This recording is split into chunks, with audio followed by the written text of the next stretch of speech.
Vibrato. The first thing we're going to cover is vibrato. Vibrato is one of the most important techniques. If you play without any vibrato, the notes have no real inner life. They're not animated with a human voice, so to speak. So it's important that you have some command of vibrato. There are a number of different vibratos. There are hand vibratos, but we'll cover that a little later on in the section on hand effects. There are different sounding vibratos at different speeds, some heavier than others. The first thing I'm going to show you is kind of an all-purpose vibrato. It's done in the throat with the epiglottis.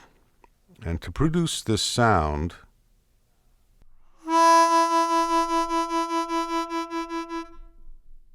you simply find this place in your throat. For instance, where you cough, where you would go outward on a regular cough.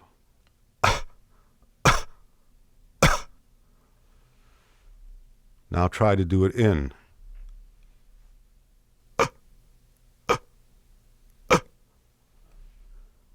Just do it very lightly.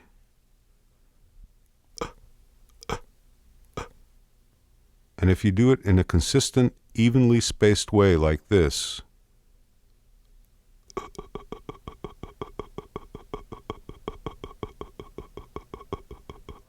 you will actually have a vibrato.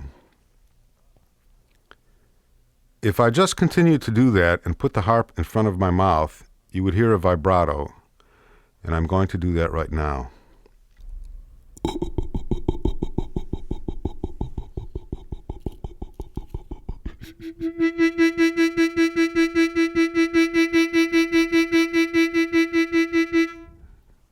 Now you can do it on a chord as well, remember.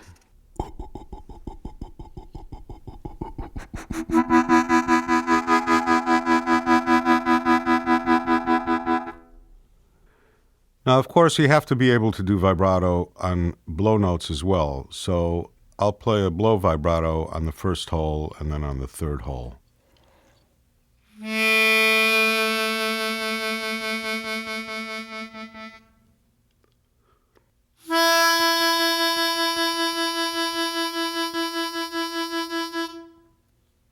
If you listen to good singers, they'll frequently use vibrato at the end of their notes. You don't necessarily have to maintain a vibrato all the way through when you play a note, but before the note trails off, it's good to put one on.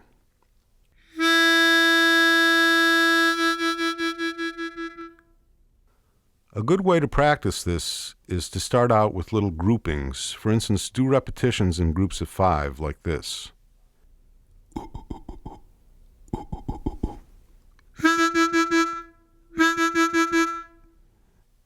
Now take it up to 7.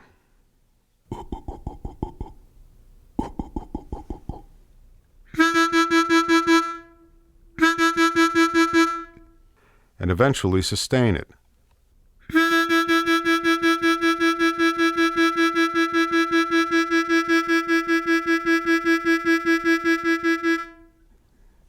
You can also do this on chords.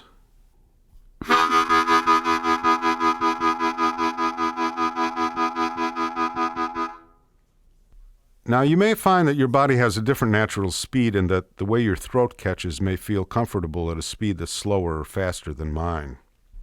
That's okay. That'll be your own personal signature. There are other types of vibratos, some produced from other parts of our breathing apparatus or are produced in other ways.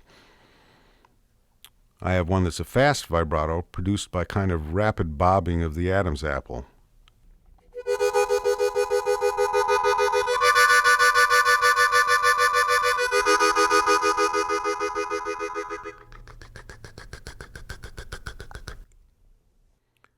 I'm just breathing in as I'm making my Adam's apple go up and down very, very rapidly. Another vibrato that's very effective, and one that I use frequently and is kind of one of my signatures, is a very, very heavy and slow vibrato.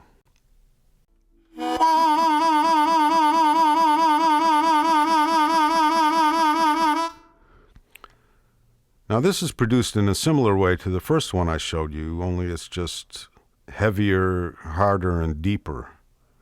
You almost have to find the sweet spot in the reed and then let the reed do the work.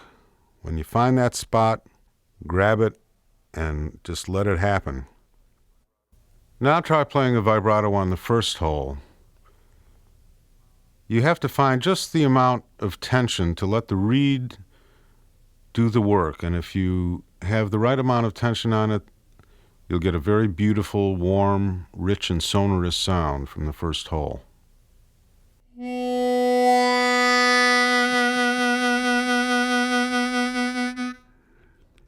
Now, another kind of vibrato that's very useful in its place is the tongue vibrato. Very useful on bent notes, especially on the second and third holes.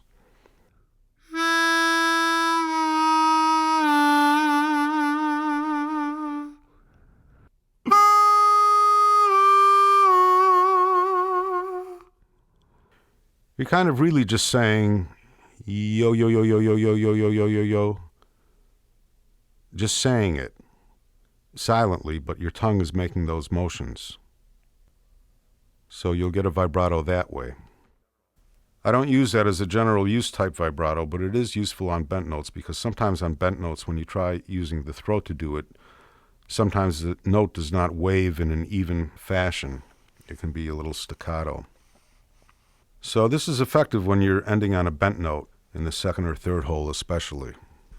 And it makes it easy to adjust the speed.